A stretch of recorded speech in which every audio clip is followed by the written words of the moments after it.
Good morning everyone. Last class में हम लोगों ने देखा था समावेशी शिक्षा के बारे में। तो समावेशी शिक्षा में कुछ महत्वपूर्ण बिंदुएं हैं। उन बिंदुओं में शामिल है जैसे शिक्षा की अवधारणा या परिभाषा, जिसे डिफिनेशन भी कहते हैं, समावेशी शिक्षा का अर्थ, समावेशी शिक्षा की विशेषता, समावेशी शिक्षा की आवश्यकताएं, क्या क्या आवश्यकताएं हैं समावेशी शिक्षा में, फिर समावेशी शिक्षा का महत्व, समावेशी शिक्षा के सिद्धांत और समावेशी शिक्षा के क्षेत्र एवं चुनौतियां। यानी कि समावेशी शिक्षा की क्या क्या क्षेत्र हैं और उनके पास समस्याएं कौन कौन सी हैं, तो इसके बारे में हम लोग बिंदुवार देखेंगे। हम लोगों ने लास्ट क्लास में इस टॉपिक को कंप्लीट कर लिया था, समावेशी शिक्षा का अर्थ, इसको कंप्लीट कर लिया था। समावेशी शिक्षा की विशेषताएं हम लोगों ने कैरेक्टरिस्टिक्स को देख लिया था। अब हम लोग आगे बढ़ेंगे।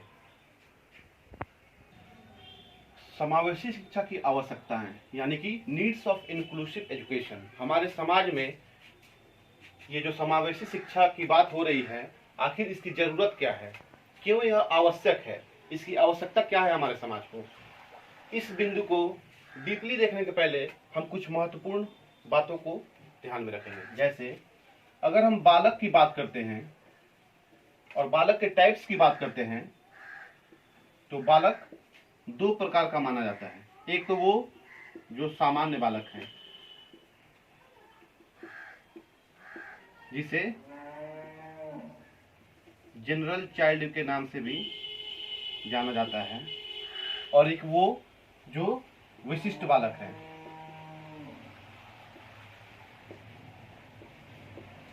जिन्हें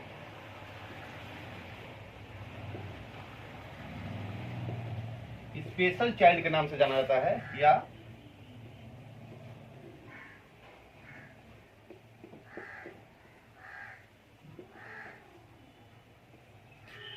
प्रॉब्लमेटिक चाइल्ड के नाम से जाना जाता है। ये तो बालक का टाइप्स हो गया। जो दो तरीके के बालक होते हैं, एक सामान्य बालक और एक विशिष्ट बालक। तो सामान्य बालक वो बालक होते हैं जो मानसिक और शारीरिक रूप से स्वस्थ पाए जाते हैं, और विशिष्ट बालक वे होते हैं जो अपंग या दिव्यांग या प्रतिभाशाली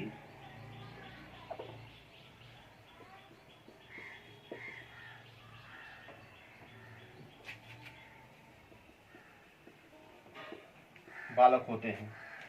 यहाँ अपंग और दिव्यांग में हम इन्हें आंशिक रूप से भी मान सकते हैं और पूर्ण रूप से भी मान सकते हैं। आंशिक रूप से तात्पर्य यह है कि ये इस प्रकार के बालक हो सकता है कि जैसे बहुत ही कम मात्रा में ये दिव्यांग हो, या इसमें ऐसे भी बालक हो सकते हैं जो पूर्ण मात्रा में दिव्यांग हो।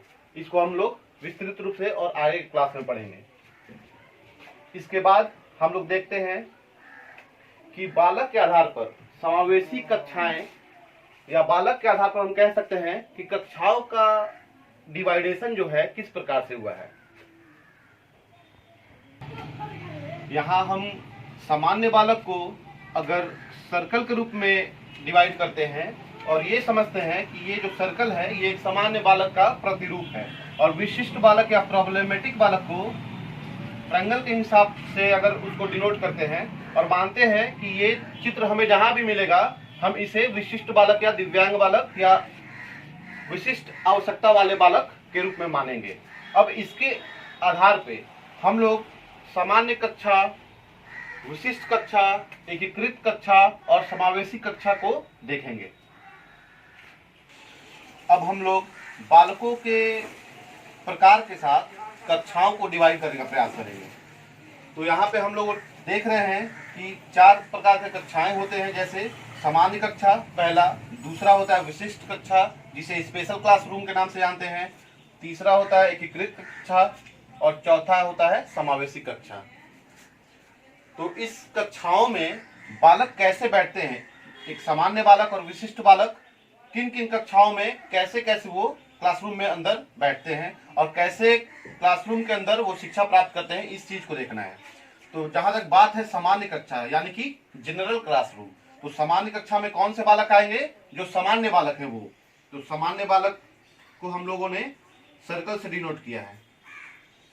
और इस क्लासरूम में सिर्फ और सिर्फ सामान्य बालक आएंगे, इस क्लासरूम में विशिष्ट बालक नहीं होंगे। फिर हम लोग आते हैं विशिष्ट कक्षा की तरफ। जो स्पेशल चाइल्ड हैं, ये सिर्फ उनके लिए है, ये विद्यालय सिर्फ विशिष्ट बालक के लिए ही है। यहाँ वही बालक आएंगे जो विशिष्ट आवश्यकता वाले हों। तो इसमें कौन से बालक आएंगे? जो विशिष्ट हैं। तो इनको हम लोगों ने किससे डिनोट किया है? ट्रायंगल से। तीसरा, एकीकृत कक्षा यानी कि इंटीग्रेटेड क्लासरूम। और इस क्लासरूम में सामान्य बालक भी होंगे और विशिष्ट बालक भी होंगे, लेकिन अंतर यह रहेगा कि सामान्य बालक एक तरफ बैठेंगे और विशिष्ट बालक एक तरफ बैठेंगे, ताकि टीचर विशिष्ट बालकों पे ज्यादा से ज्यादा ध्यान दे सके। और चौथा जो है समावेशी कक्षा, जो इंक्लूसिव की बात हो रही है, जिस कक्षा के बारे में और जिस शिक्षा के बारे में हम लोग अभी पढ़ रहे हैं उसके बारे में। तो समावेशी क्लासरूम जो होता है, इंक्लूसिव क्लासरूम जो होता है, उसका सिटिंग अरेंजमेंट किस टाइप से होता है उसको देखेंगे हम लोग। इसमें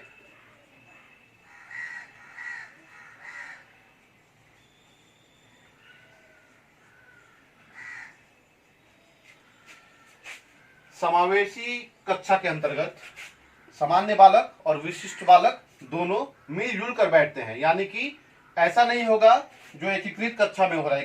एकीकृत कक्षा में क्या हो रहा है कि सामान्य बालक अलग हैं और विशिष्ट बालक अलग हैं, लेकिन समावेशी कक्षा के अंतर्गत सामान्य बालक भी वहीं बैठेंगे और विशिष्ट बालक भी वहीं बैठेंगे, ताकि किसी भी प्रकार का भेदभाव या असमानता की बात उत्पन्न ना हो। अब हम बात करेंगे समावेशी शिक्षा की आवश्यकताएं, नीड्स ऑफ इंक्लूसिव एजुकेशन। हमारे समाज को आखिर किस चीज के लिए समावेशी शिक्षा की नीड्स है और क्यों यह आवश्यक है और क्यों यह महत्वपूर्ण है। जिसमें बिंदु पहला आता है सामान्य मानसिक विकास संभव, यानी कि normal mental growth is possible.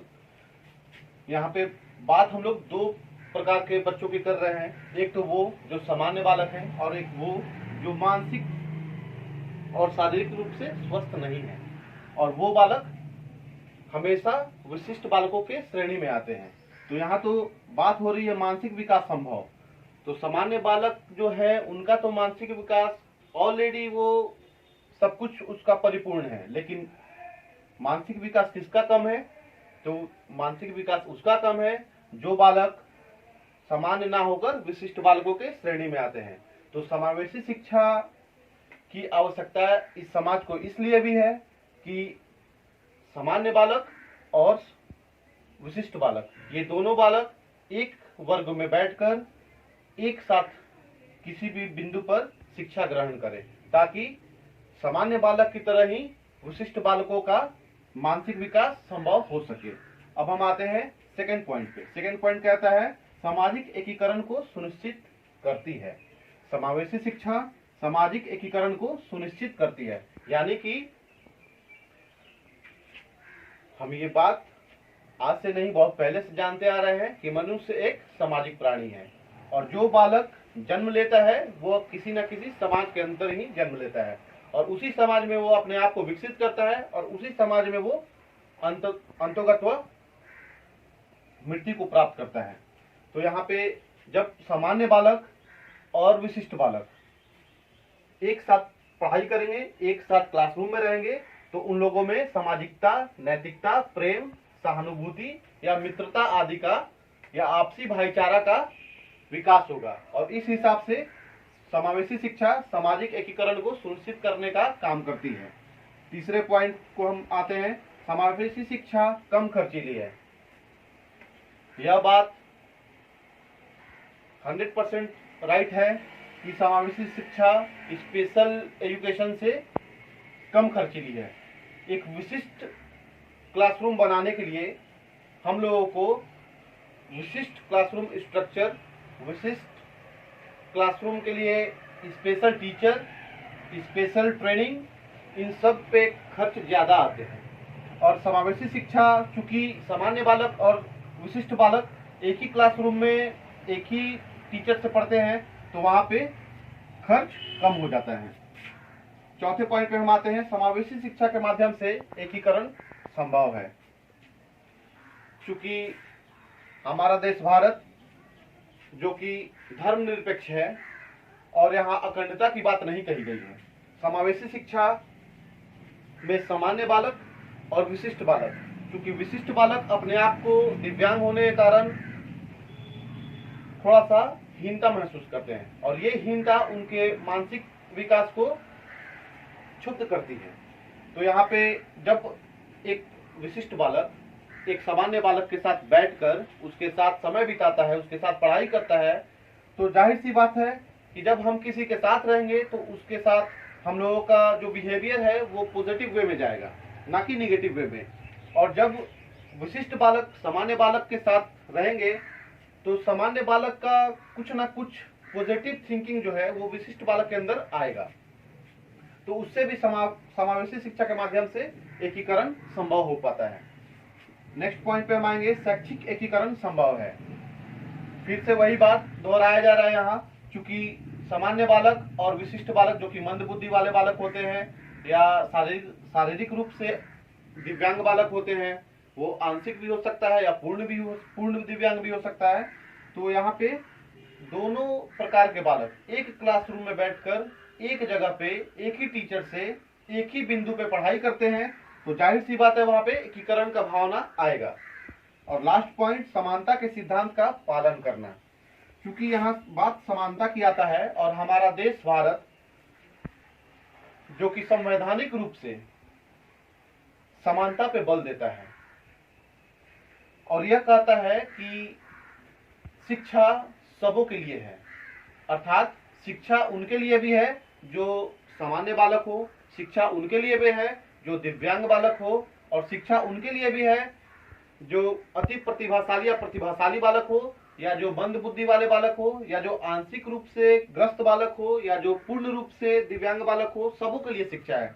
ये नहीं कि शिक्षा उसको दिया जाए जो सिर्फ और सिर्फ सामान्य बालक के श्रेणी में आते हो। शिक्षा के लिए हमारे भारत में और हमारे संविधान में शिक्षा के लिए ना अमीरी, ना गरीबी और ना ही रंग रूप, ना ही धर्म, ये सब कोई मायने नहीं रखता। शिक्षा सबों के लिए है और शिक्षा पे सबों का अधिकार है। भारत के हर एक नागरिक का, भारत के हर एक व्यक्ति का शिक्षा पे अधिकार है और उससे ये अधिकार प्राप्त है कि वो शिक्षा ग्रहण कर सके। तो यहाँ पे हम लोगों ने देखा समावेशी शिक्षा की आवश्यकता है, needs of inclusive education. Next point हम लोग नेक्स्ट वीडियो में या नेक्स्ट क्लास में, नेक्स्ट ऑनलाइन क्लास में शेयर करेंगे। तब तक के लिए आप लोग घर पे रहें और सेफ रहें। Thank you.